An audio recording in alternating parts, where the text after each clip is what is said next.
Hello internet, around here I got my cat of diamonds and welcome to my FannishReviews. I am a nerd girl. I'm pretty sure this is very obvious, but today I am reviewing All of the Feels by Danika Stone, and I rate this so highly because I'm a nerd girl and I just saw myself in this story so much, but I'm getting ahead of myself. So All of the Feels by Danika Stone centers around Liv, who is a college freshman, a outcast, very much entrenched in her fandom of the Starvale movie series and the lead character Spartan, which at the very first thing that happens in the book is Spartan dies. Liv has poured so much of who she is into this fandom that when her favorite character dies, it definitely triggers a depressive response in her. But she does have a pretty positive force in her life in Xander, her best friend, and with Xander, her best friend's help, she does start a anonymous online campaign to maybe change the canon of the story. So admittedly, there are some things about this book that are like, okay, hello trope. There, I see you there. Hello. However, for me personally, that was outshined and outshadowed by the fact that Liv creates fan videos for YouTube or for the internet, and a lot of her close relationships occur online, and her best friend is a cosplayer. He's kind of crazy insane in the sense that he just cosplays in real life. Like, he doesn't wear normal clothes, he just wears period clothes. So I saw some complaints about this online, that Xander wasn't really believable because he wouldn't have a sorority girl level hot girlfriend if he was a like 100% always in character cosplaying and calling people by pet names dearest with a female best friend. The thing is, this book is also set in Boulder, Colorado, and I think that if you've never been to Boulder, Colorado and been on CU's campus and know the vibe of that city, for Danika Stone to put these characters in Boulder, I think totally believable,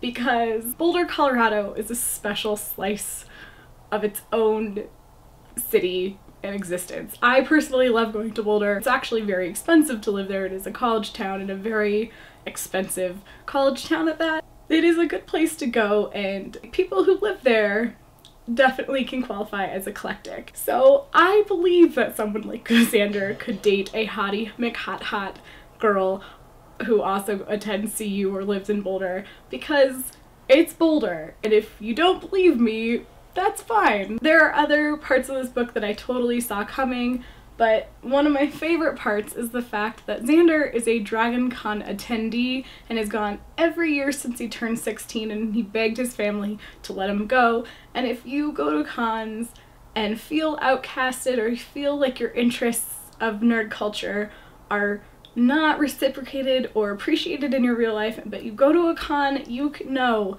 that it just changes your life. And con friends are a very specific and special breed of friends, and that intersects with online friends. And for me, I am a very extroverted person. I make friends easily, I talk to people easily, which is not a part of the stereotype of being a nerd, but I definitely still have pushback in my life. Why are you so into this stuff? Like, you care about this stuff a little bit more than what is healthy, and that is definitely represented in this book. I just identified with this book so much, and therefore found it so enjoyable. Additionally, sexuality other than straight is represented. Xander himself is bi, and when he talks about it with Liv, there's this moment where he's like, yeah, I've made out with a lot of girls and boys. And she's like, boys? What? Huh? And he's like, yeah, no, I told you that when we first met. Like, you know that is a thing about me. And she's like,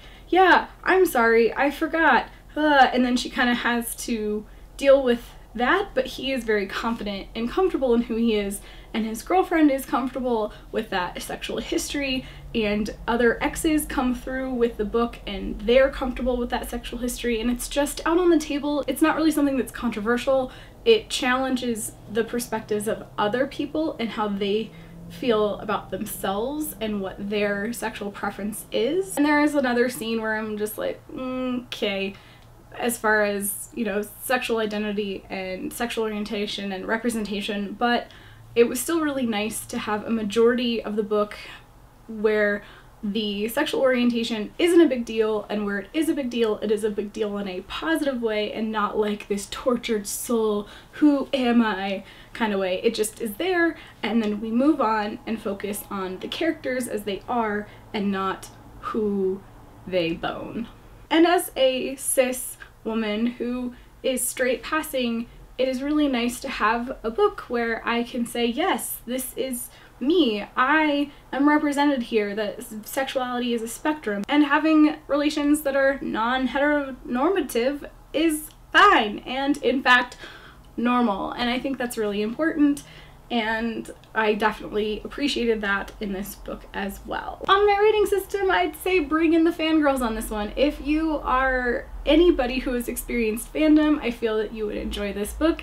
If you go to conventions, you would enjoy that aspect of this book. If you like contemporary, I think you'd like this book. And I freely admit it gets a little tropey, but honestly, I enjoyed the majority of this book too much to be that upset with the tropes. I accept that they're there, but enjoyed my experience reading it. I was just really excited to see a book like this, so if you feel like this is for you, all the information will be down in the doobly-doo, and yeah, I hope you pick it up, and if you do, let me know in the comments. If you feel like reading or have any other questions, let me know in the comments as well. Please like this video if you've liked it, and if you've enjoyed this video, please subscribe. I will be making more. Of course, I have plenty backlog as well, and of course, share this video if you feel like sharing it. And with that, I'm pretty much done with this one, so until my next video, happy reading.